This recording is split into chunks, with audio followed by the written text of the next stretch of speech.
SEBI and RBI. He also served as the Board of Studies member for many universities including VIT, UCEK, Anna University, JNTUK, Andhra University, SV University, JNTUK Hyderabad and JNTUK Kakinada. He was also an academic council member of Hindustan University and Board of Management member at Bharat University. With over 150 research publications, he has also edited 6 books. His notable titles include Grid Computing in 2005, Building Large-Scale Software Systems in 2013, and Grid and Cloud Computing in 2016. He has been Associate Editor of IEEE Transactions on Cloud Computing, Editor of CSI Journal of Computing, Executive Council Member of Cloud Innovation Council, and is a Fellow of the Computer Society of India. He was involved in starting several conferences like IEEE CCEM and Urban Data Science UDS. He has supervised 14 PhDs, over 36 MS research and 70 MTech students. He has led several significant national and international research projects including Mobitel, Indo-German project, Peer-to-Peer Concept Search, which is Indo-Italian project, Service-Oriented Architecture for Linux Kernel, VIT, and Cloud Bursting for Document Workflow of Xerox. He also incubated 2 cloud computing space-based companies. He and his students developed the minimalistic object-oriented Linux MOOL distributed by CDAC as part of Bharat Operating System and Solutions BOS. MOOL supports C++ device drivers and Indian language drivers at console level. Its C++ filters enhances OS security.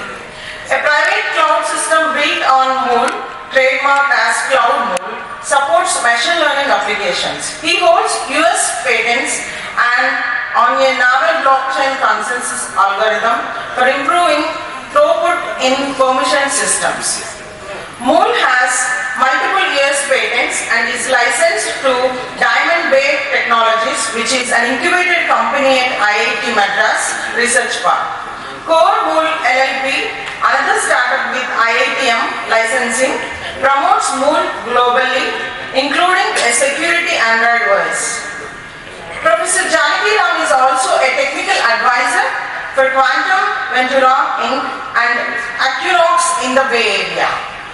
He served as Director of Institute of Development and Research in Banking Technology, Hyderabad, from January 2021 to January 2024 and has been a Miller Professor at Rochester Institute of Technology, USA. His current research interests including building large-scale distributed systems, big data processing, cloud computing, and blockchain technologies. A passionate educator and mentor, he continues to inspire future generations of computer scientists through his teaching, research, and leadership. Please join me in welcoming Professor D. Janakiram, sir. Thank you, sir.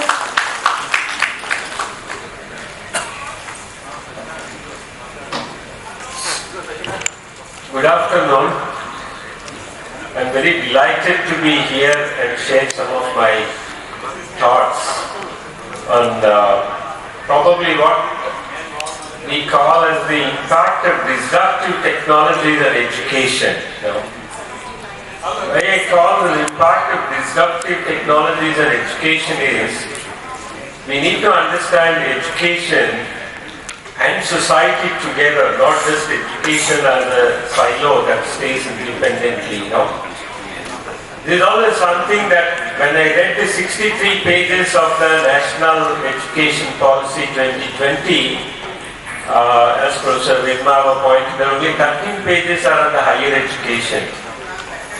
So a lot of my talk here is only on the higher education part, where I probably spent now 35 plus years, 36 years at IIT Madras largely and other places in the world. So I'm only going to talk about the higher education pieces on the national education policy and none of the other pieces relating to the national education policy. And also this is my perspective is where I've spent almost all my time only in the IIT system and also in the US also with few systems and also with German system a bit and also the Italian system, Indo-Italian project where University of Trento I had some collaborations and then University of Karlsruhe also had collaborations and a couple of Japanese universities also had collaborations. So a lot of this actually is based on those experiences and also my a lot of time when I spent with the Board of Studies of a lot of universities including JNTUK, Kakinada, continue to be on that even now. So a lot of my perspectives are based on this. So it could be a bit biased and then I'm giving the caveat so that whatever I'm saying is limited by whatever experiences I had and whatever knowledge that I had through these experiences of 36 years, right? So what the first important observation that I would like to make is, we seem to look at education policy in isolation. This is something that has happened, I think, since independence. What is important is whether education policy should be looked at along with academic policy. This is something that I think needs consideration by everyone in my opinion. I will justify this by what really happened to the Indian system in terms of the 1990 reforms, why they came. The first major problem the economy faced is basically the balance of payments problem, which all of us know. And at that point of time, in the night, we had to ship gold. RBI has problems of how to ship that gold, to London, because otherwise we will be defaulting. This is a critical decision PV Narasimha Rao government has to take. In fact, when they were actually sending the gold, that van actually in Mumbai broke. There is a good story on that actually, and they were worried if something is so they never wanted to publicize that gold is going out of the country, because we have no money to, we will be defaulting the balance. We don't have the external dollars with us to pay whatever we are trying to import. So once the country defaults, what's going to happen. It's like what has happened to now Pakistan, Sri Lanka. We can see how the economies are in deep trouble, which will cause problems to everyone, to the entire society. And if you look at that one economic crisis has made the government think, and then we know that they have opened up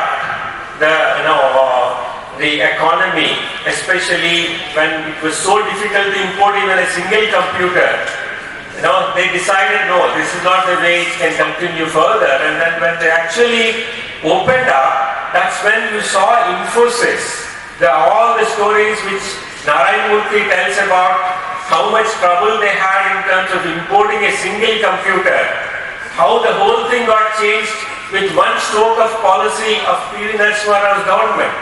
Thanks to his vision, once he has opened up, you can see the whole economy, service industry actually boomed in such a big way in the country that Infosys powered that rebellion. Of course, there are lots of other companies. I will only pick Infosys because all of us understand that. Then that preparation has led to the Y2K thing, which we are all aware again.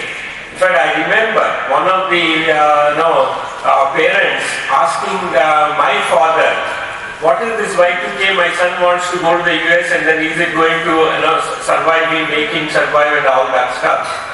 And I was sort of trying to, my father asked me, when I was telling, oh, it's okay, because the skill that is required is, very minimal skill, because in the program where, this date field is there, he needs to change it, and then that's a kind of skill is easy to acquire, and then he will be able to survive, I think Y2K, the kind of skills and the Y2K, now you can see what has powered the Infosys, the service industry and companies like Infosys, how they benefited, and that actually driven all the education, private education, a lot of private education sprung up, and they all started giving computer science as a program. And the ACT, liberalized, and so many other education institutes have come just for that skill set, And that's what we were actually, so we can't just see education in isolation and say, I will have an education policy and not worry about my academic policy, If there is no reform by Swarna government, I don't think the rest of the story would have been the way it is, I think it is extremely, extremely important for us to understand, not just having a policy, education policy, but then look at what really is the link to our growth stories, economic growth and stories. Unless we were able to link up this, we will be making extremely grave mistakes.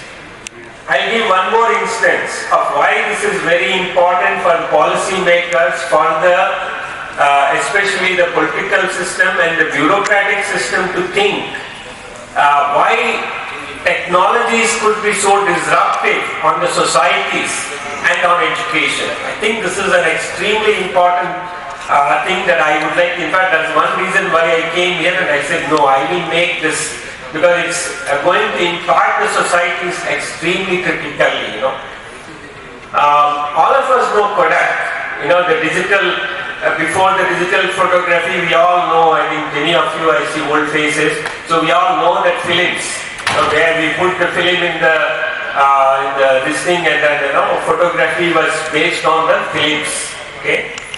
Kodak was the leading company in the entire world, which was manufacturing the film for $1 or $2 and selling all over the world for $30, the kind of profit margins, because they are a monopoly, they are selling it.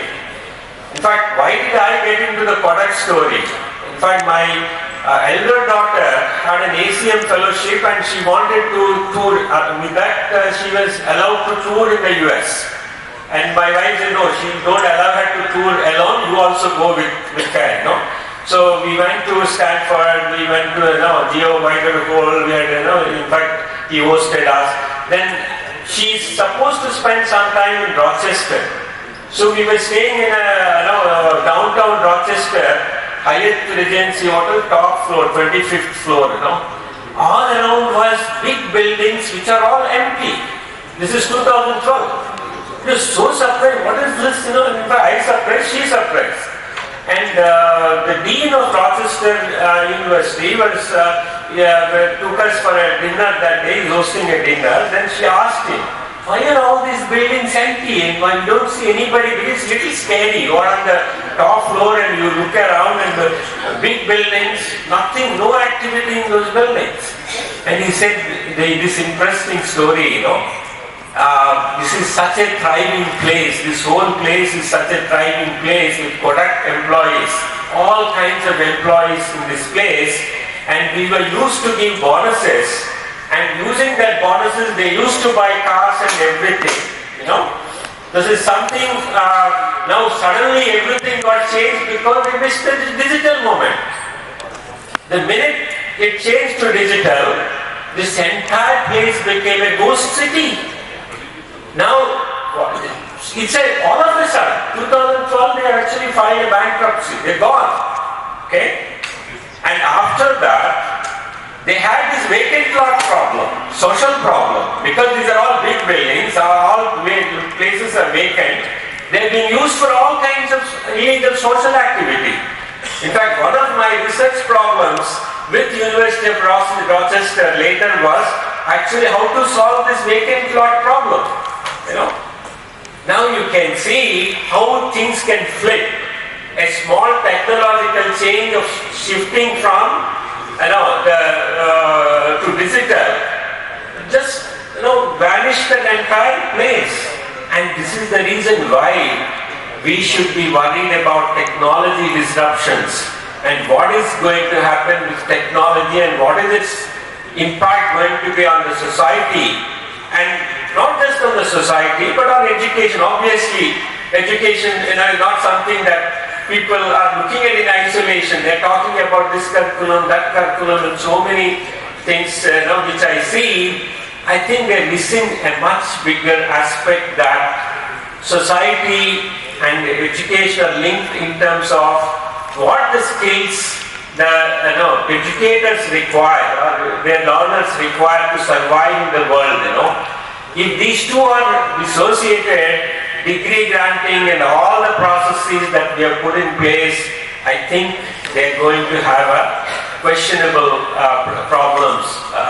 Not very long. I think we need to be alert to this very, very important thing. The first thing that I want to convince that don't look at education the way you are looking at so far. I think if you are doing that, permit me to say that I'm not criticizing anyone. I'm not actually. That's not my objective. But I think truth has to be told. Somewhere somebody has to tell the truth. If you just look at past and then project into future, and that's what the NEP 2020 is doing. Not exactly it is, but then there are good points in it. But then the basic thing is you need to understand the technology disruption that is coming in a big way into the societies with social media and AI and then quantum and then cloud and all these. Unless we understand them fundamentally, I think we are making a mistake. And then that's where basically this thought is oriented to that, right? And also the other part which I have a question, having spent 35 plus years and having seen the changes in the society, for good or bad, again this has to be told in my opinion. Bertrand Russell has a very nice book on education. It's a very small piece of book, but worth reading by everybody, in the society in some sense. What he says is, the child's maximum learning happens in the first 6 months. The child's maximum learning happens for him in the first 6 months. Which means that this surprise, when you see this statement, you get surprised. Then he gives an example. When a child cries, the mother comes and he makes an association. I cry, mother comes. Next time he cries not out of pain, but to grab the attention of the mother. Okay? It's only very intelligent mother who can make a distinction between a child crying out of pain and a child trying to grab her attention. And she will ignore it.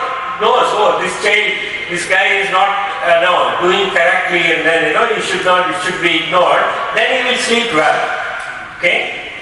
Otherwise he becomes a tyrant.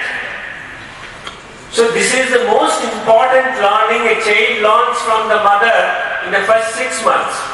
And this happens with our students also. Why I am telling this is, a student comes, often very intelligent student comes and gives all kinds of reasons, and you need to be able to figure out whether the student thing is genuine or it is not genuine.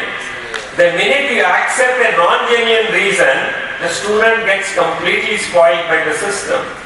It is only a very caring teacher, even in IIT systems, who can actually see whether this guy is an intelligent guy and he is actually trying to fool me, or he really needs help.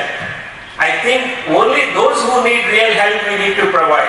All those other requests which are not correct, we should not be. Our education system, unfortunately,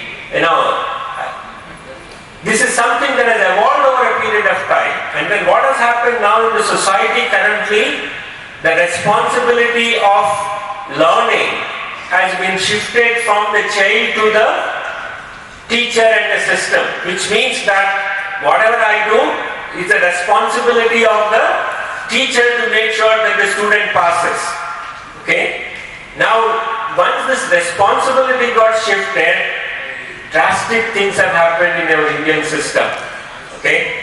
What is the noble profession, which is the teacher is a noble profession, has got completely changed with bad import of the Western culture, where this whole thing is seen as the teacher is a producer and student is a consumer. That's nonsense that has happened, whereas it's actually learning process. Teacher and student is a beautiful learning process.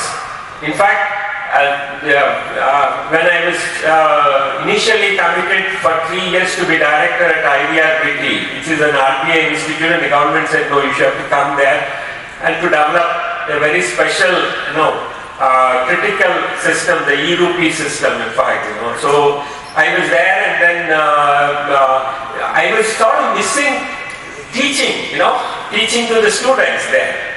Then I said, no, after, in fact, whenever I get tensed up, that 1 hour of teaching suddenly takes away all my tensions. That's what was I missing when I was in, as a director of IDRBT.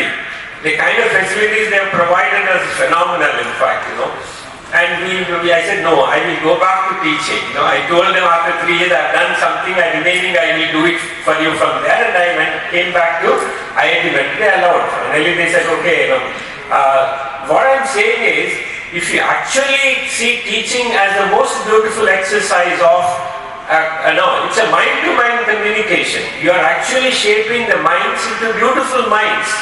These are like, the job of a teacher is to take a stone and then turn it into a sculpture, beautiful sculpture. That's what the mind, you're actually turning the mind into a beautiful mind.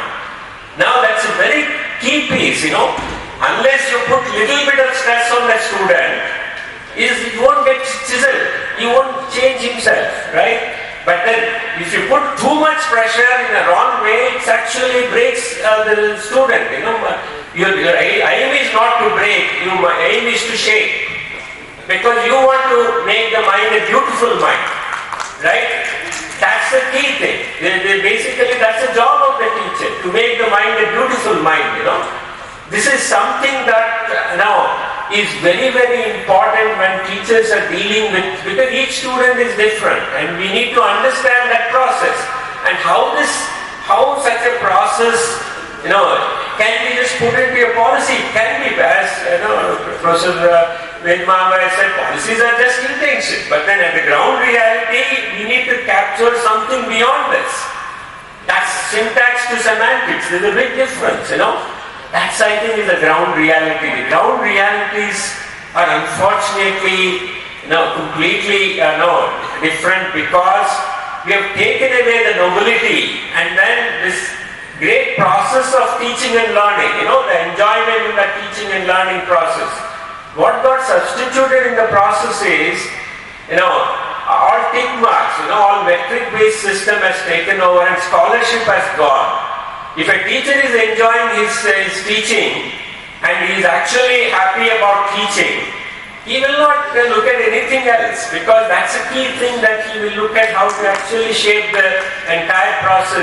That's what we are missing now. That's the key problem that is causing so many problems in terms of the parents telling, no, this is basically, I've seen, of course, being in the IT system, all I've seen. There's one student who was not as an advisor. He is not coming out of his room. And then, his other friends told me, sir, he's not coming out. Then I went and called one of them and said, what's happening? Then he said, I didn't do well in this exam. My mother will call me. Okay? Then I said, don't worry. I will talk to your mother. Because the counseling has to be given to his mother, not to him. And this is where I think the policy making has to come in by making the parents as part of the entire responsible chain rather than just saying that the educational system will do everything. I think that is probably something the policy should take care of, in my opinion.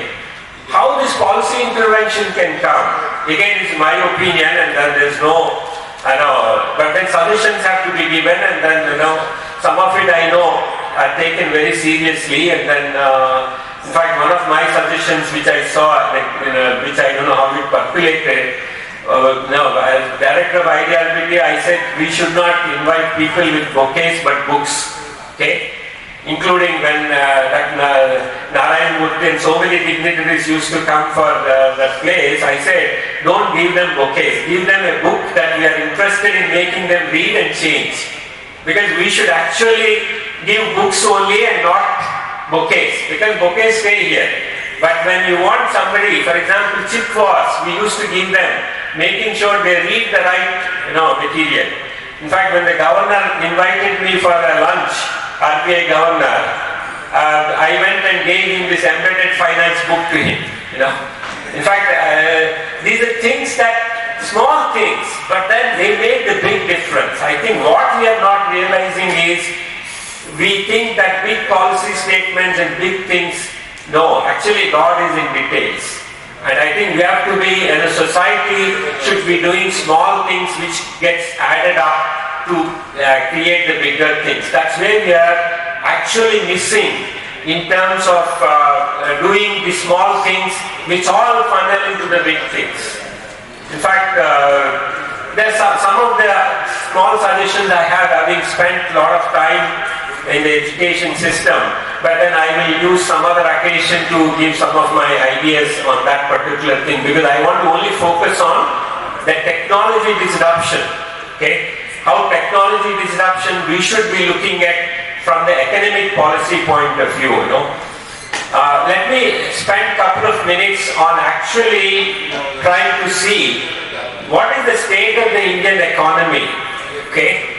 And why at this point the 2020 policy, education policy versus the academic situation of the entire world, and what is it going to disrupt and how it's going to disrupt. I'm going to spend some time on that.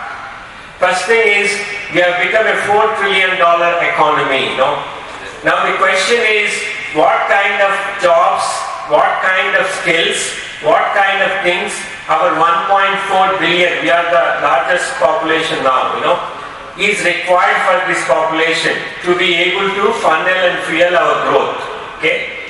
Now look at the technology revolution that have happened previously and how they have defined the world, First thing is the Industrial Revolution. Industrial Revolution created what we call as the blue-collar jobs. And what are these blue-collar jobs? Repetitive skilled jobs, where the mind has concentration, mind has patience, mind is able to do repetitive jobs. Those are the skills that were asked for through the blue-collar jobs, Then came the digital age. The digital age transformed these skills completely. The requirement of what is the digital skill and how it is going to transform, what kind of skills are needed, Some of this is still ongoing. The digital age things are still ongoing, and we see, the societal impact and the kind of skills that are emerging to the digital. These are basically called white-collar skills from a job point of view. But then I should say that this is largely an understatement. In fact, if you ask me, it needs much deeper level understanding of this aspect, In terms of population, also in terms of generations, okay? Generation X is probably, I've just been Generation X, Y, Z now.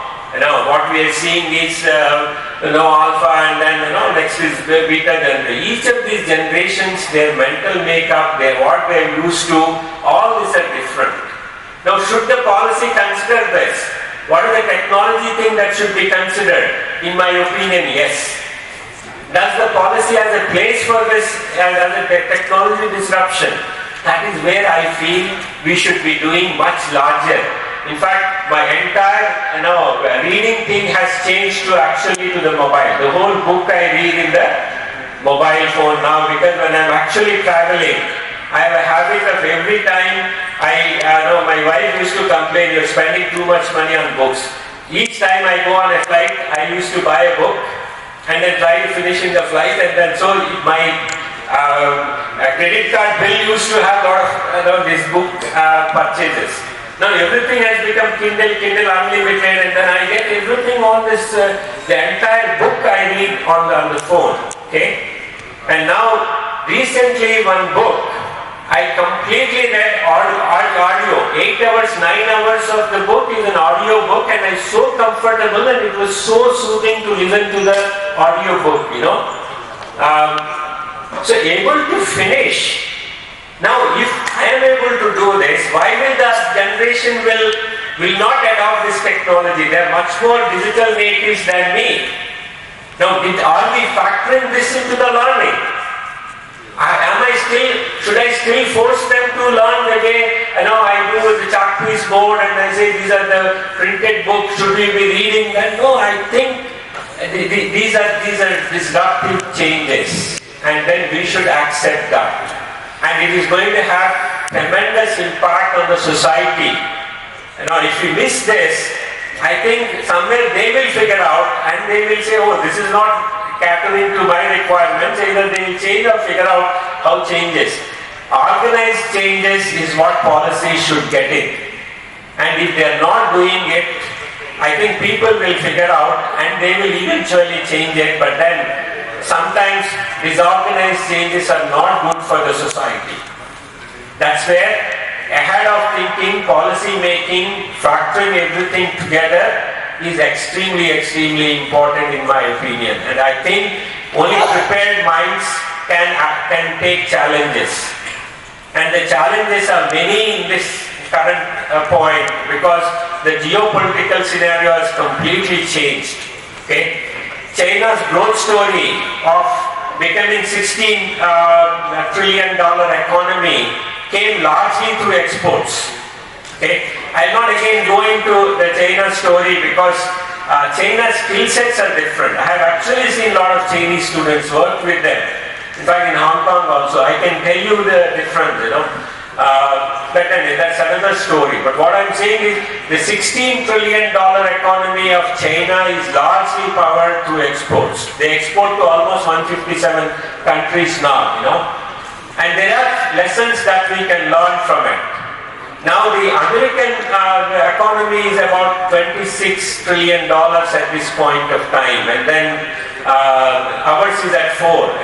We are trying to, at some point suddenly we'll become from 4th to 3rd, but then whether we get into a middle income trap there, and then how things are going to evolve from that point of time requires policy interventions. Like P.V. Narasimha Rao's thinking and interventions, we need to actually start thinking about it at this point of time rather than later. So education policy fully integrated with economic policy is something that we should be aiming. That is a key thing for this audience. I'm only looking at disruptive technologies and what policy is supposed to do with respect to that disruptive technology. I will give one more example. My aim is here only to convince you with my thinking. Of course, I'm open to change if you are able to bring a different thinking to me. Look at TSMC. We are trying to get into the chips now, and then India wants to get into the semiconductor revolution, And then this is something that the government actually put the PLI scheme, productivity linked incentives, and then there is a big amount of money, $1 billion of money that was actually earmarked for the PLI by the government to increase the exports. Now you can see what was the change that has actually happened with that. The idea was we'll become China plus one.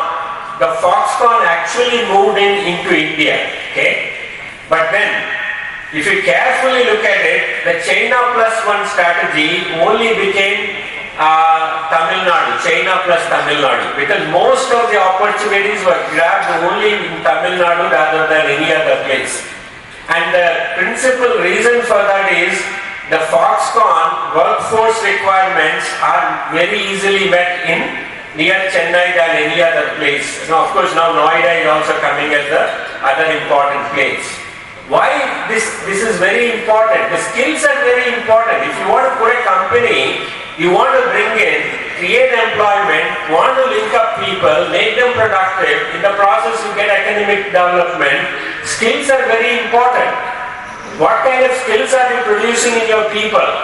Now, that's where education fits in. Now, education says, for example, let us for a minute think, and in fact, this is thinking that the policy can take, saying that I don't need to think about the skills because I will give my whatever knowledge skills that I believe are correct, and then rest of it let them figure out.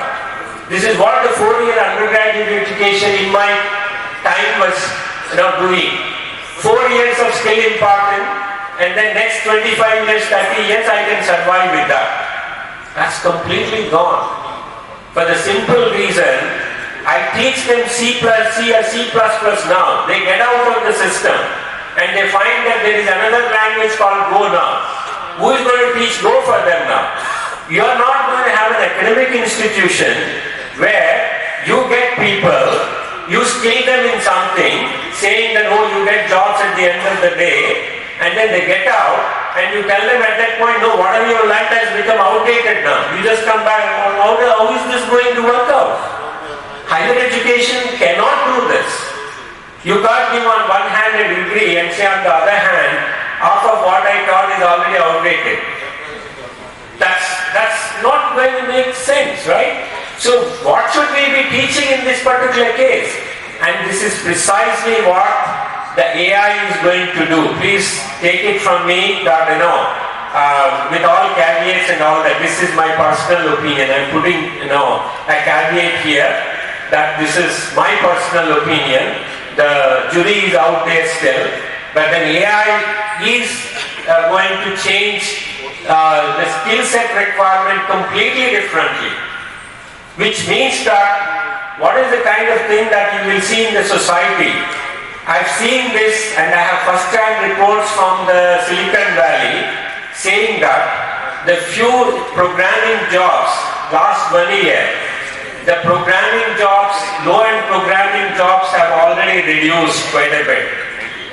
And who are the guys who are actually, the top end of the programming guys? It is not that the programming jobs disappeared. The programming jobs at the high end are taking phenomenal money. Some of the programmers apparently were hired at $100 million for AI program by Facebook, which means that the game is completely changing. Okay, this is most important for us to understand technology very, very deeply and see how that's going to impact the society. I will give you one more example where you can get wrong. Okay, what will happen if you get something wrong? Okay, and that also examples now are coming up. Meta, for example, Facebook. Put a heavy bet on AR and VR. Okay. In fact, when I was in the US, one of their person, met me. I was for something else, and then this Oculus, which was the AR VR thing, that Oculus, they shipped 100 of those devices free to IIT Madras to train our students on Oculus. This was quite some time back because they were betting on AR VR, and they said, no, we will inculcate these skills into the people, and that's where basically they have actually, they shipped free. In fact, all those arrived with me, and then at that point actually I moved out, then I had to actually find another faculty who can do this AR VR. In fact, when I was director of IDRBT, one of the key technologies even I bet was on AR VR. In fact, I ran a virtual course on distributed computing for some students in Bay Area from IDRBT. It was a fantastic experience. Okay, the teaching using AR VR was a fantastic experience. I can personally say because I've done that. Some of the stuff which you can't actually do on a blackboard or any of the digital mediums, in the virtual medium you can do very well.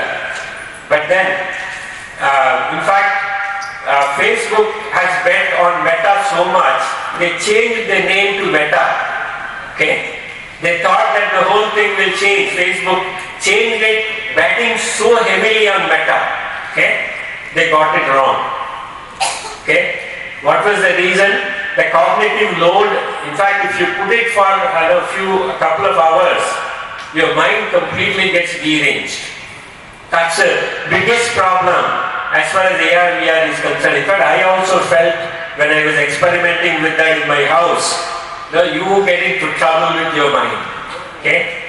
And unless, next generation may be able to get into it, but I don't know whether, how many people will be able to adopt AR/VR. But you can see, if AR/VR comes in, the kind of skills that will be needed. In fact, we work with a couple of banks also to see if we can actually provide AR/VR tools for them to actually do entire banking system. Move it to AR/VR kind of a model, But then, what I'm saying is that technology at this point of time is a wrong bet. Okay? It might change. So while technology is very, very critical, we should all understand and where we are betting. And what is that going to happen, And take the next technology, quantum technology. I'm actually trying to, again, this is something that,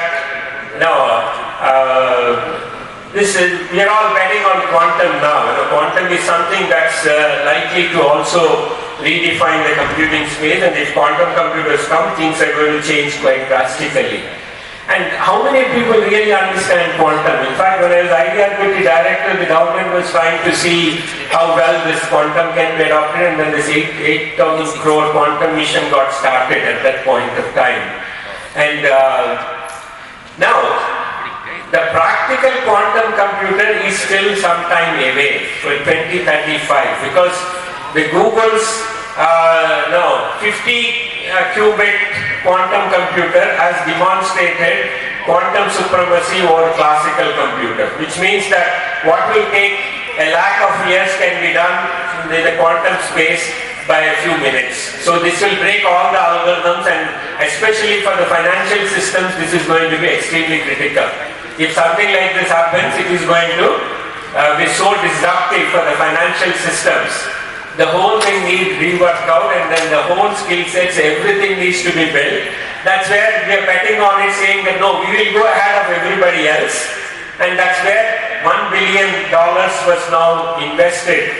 And we can also see that Andhra is trying to do Quantum Valley, and IIT Madras is also involved in that exercise and all that. But then practical quantum computer at this point of time is till 2035, which means that you still will have some time before this whole thing actually evolves. Okay? Right? Now the question is, are we going to create the skills? If the skills are created and the corresponding thing didn't work out, then you'll have a mismatch. So you need to actually plan things to actually see how this whole thing can be evolved. Finally, I think, I'm sort of, I know that we are running a little out of time, so I will try to actually focus on one last theme that I wanted to share, and then leave it at that, and then with little, final comments. The most key thing that I see now, I'm going to spend little time on the AI and what is the kind of, AI models are dictating how human beings' work is going to be automated by the AI models. This is the LLM models that are coming in. Of course, China now said that it can actually have do this on a commodity hardware, and you don't require NVIDIA's special hardware for doing that. Actually, NVIDIA's jump to $4 trillion is because that hardware is required, for actually training your models. Okay, deploying is not required, but training is required.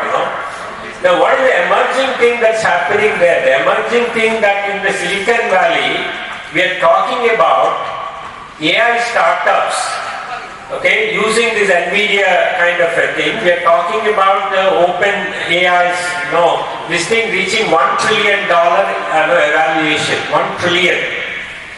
We are talking about unicorns and all that. Now you see, we are talking about $1 trillion evaluation of one company, one startup company. One other cloud company is also reaching $1 trillion there in Silicon Valley. Now, one can debate whether these valuations are correct, whether everything will, flop and everything, what's going to happen. Those are different stuff. But when we are talking about these kind of stuff happening there, why is this? Because the model, once you have a correct model, it will get deployed so widely that it will, in fact, I have seen now the AI models for medical examination, and then we know that medical thing is an extremely sensitive thing, and there are people who are actually saying for 15 years what the doctor cannot diagnose, these models have been able to diagnose in a few minutes. Which means that these models slowly are coming to a generation where they actually can do a lot of work which the human beings can do. But I'll give you another, one of the CMU professors who is a very close friend of mine, he told me, this ChatGPT version 3, or whatever is the new version they have actually, Vivo they call it, I think, when they released it, he has given his best paper which he gives for the undergraduate students, math paper, okay? And actually on that math paper, this has scored apparently 97%, which is very difficult for the best students to score. And they take apparently more time than what this took. And he was terrified, and I am also terrified. Okay? For the simple reason, if this math paper, which the best mathematician from CMU sets for the best students, can be done by this tool, much lesser. I think we're reaching a point where the skills that will be needed of human beings and how we should be changing our society. That's the reason why the bets are going up. Why a $1 trillion thing is coming up there. So what is one of the policy things that, final, I will not spend much time because I can see that, the organizers, restlessness, because I think we are already, they are worried about the time part of it. So I think I will just go to the last part of it and tell you this, What am I interested in? Why did I come here all the way and then try doing this? What is at least required at this point of time is AI education and economy policy. Not just AI education or AI economy policy. What we require is AI education and economy policy. Both have to be linked together. For example, let us take Amaravati as a case and then say, I want to make it, turn it into a Swarna. That's the theme of this whole thing, because it's Bharat and then Swarna. Can we actually set up an AI gigafactory in Amaravati? Okay? That's not enough. What we require is, along with this AI gigafactory, which means that I have 10,000 NVIDIA chips, so I will be able to create my own models here. And I also need AI data hub. Okay? Which means that all the entire country's data will not go anywhere, but then will flow into my data hub here, which will be used for training my models. Not just that, I also need AI skill sets. So I will put AI skill center, AI data hub, AI gigafactory, which will give me a complete end-to-end model for actually creating. Further, the AI education policy should be there, AI economy policy there. This is the investment that I am going to do. What will I get now with this? I will get AI sovereignty. What is AI sovereignty? I don't want to take Google's model or OpenAI's model and then put it and don't know what they are doing. I will have my own models here, trained on my own data. That is AI sovereignty. Once you create this model of AI sovereignty, all other countries also you can export this, which means that you assume a leadership position, and that creates local jobs, local listening, and also it creates going out, how we can actually conquer the rest of the world with this concept of AI sovereignty, This is, nobody will make you leader. Let me tell you, I've worked with so many places, If somebody can actually make you a leader, he will himself become the leader. Why will you make you, I think India has to, for aspiring to be a leader, it needs to work. Not just, at the higher level. There are a lot of disconnect in terms of the ground level realities and what the Delhi policy makers think, Unfortunately, that's the case. All, nice policies are there, but then I can tell you a lot of times I don't even attend, in fact, once I remember the IIT director calling me and saying the minister wanted you for this meeting. I said, no, I am not going actually. I know nothing much will come, I am not going to go there. But of course, that's not correct, I agree with that. But then what I say is, what is most important is the policy making has to be at the way that actually impacts and achieves what are our goals. That requires complete planning. This is where I say God is in details. So the policy has done a lot of good things. As Srinivas Kumar is saying, looking at my title, this is both positive and negative. I said yes. No, the whole Indian philosophy is about how do you overcome Dvandva. That's basically everything has positive and everything has a negative. So the disruptive part of it, if you are able to use it very well, that actually causes a lot of positive things for us. And I hope this is our moment and we'll make best use of it. Not just education as a policy. As I said, my theme is very simple. Education and academic policy is what we require, and then if that both are integrated, at least at the higher education level, I will feel that lots of things are going to change, and then the society benefits are going to flow in. With these few thoughts, I once again thank the JNTUK organization, especially Uday Bhaskar, for actually inviting me here and sharing some of my thoughts with you. I'm so happy to be here and delighted. If there are any questions, I'll be happy to take few questions if the organizers permit.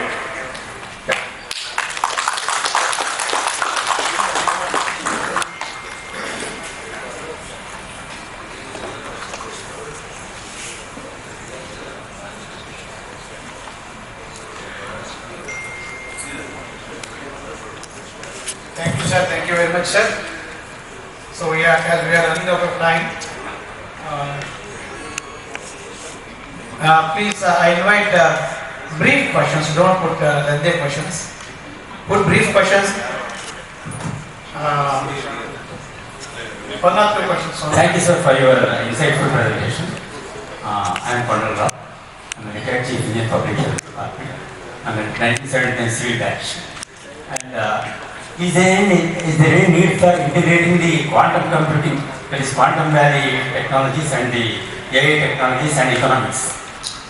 Yeah, see, basically, that's I think is a very important question. I think, quantum, actually, the quantum annealing which is used for optimization problems.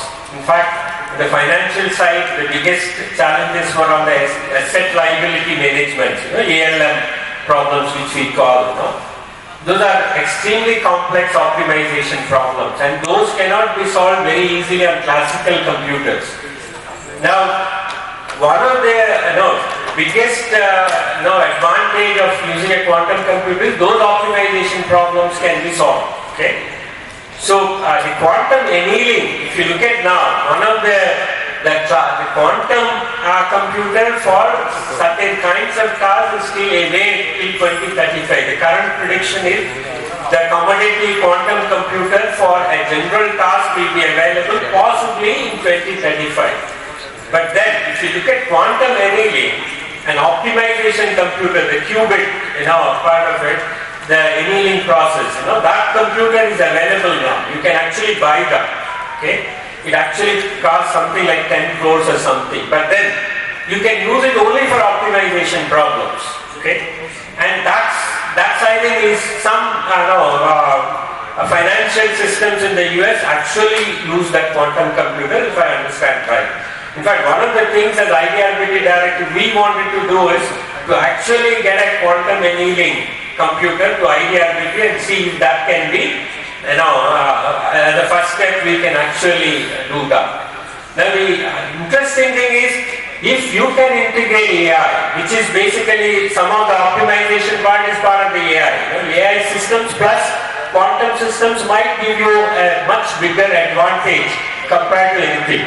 Quantum is a slightly long term, AI is the immediate thing, Some of the efforts that are happening with the,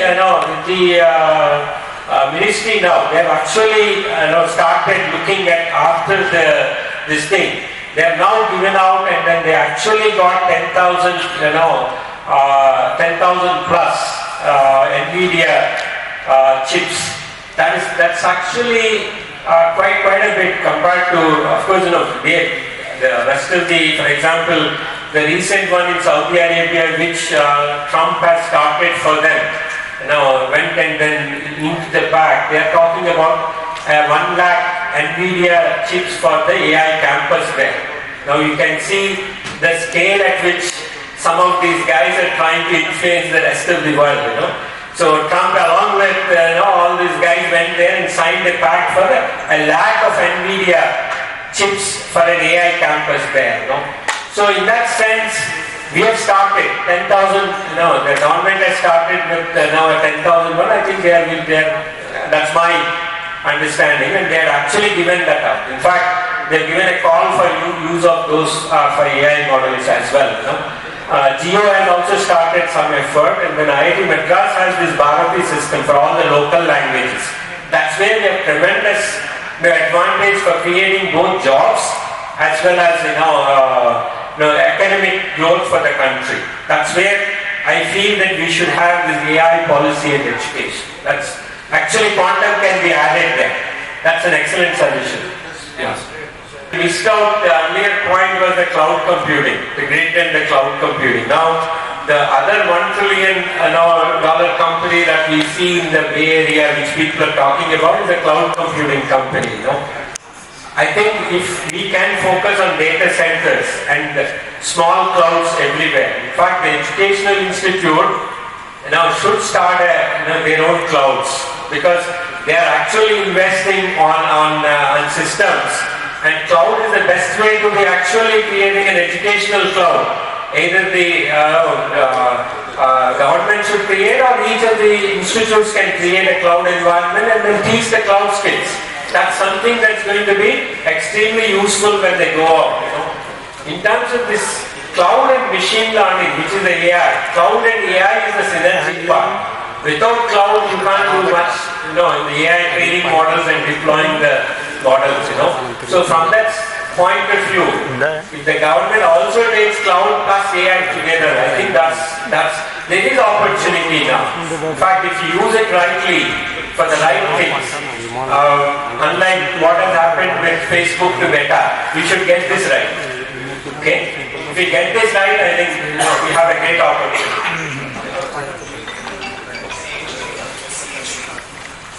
Yeah.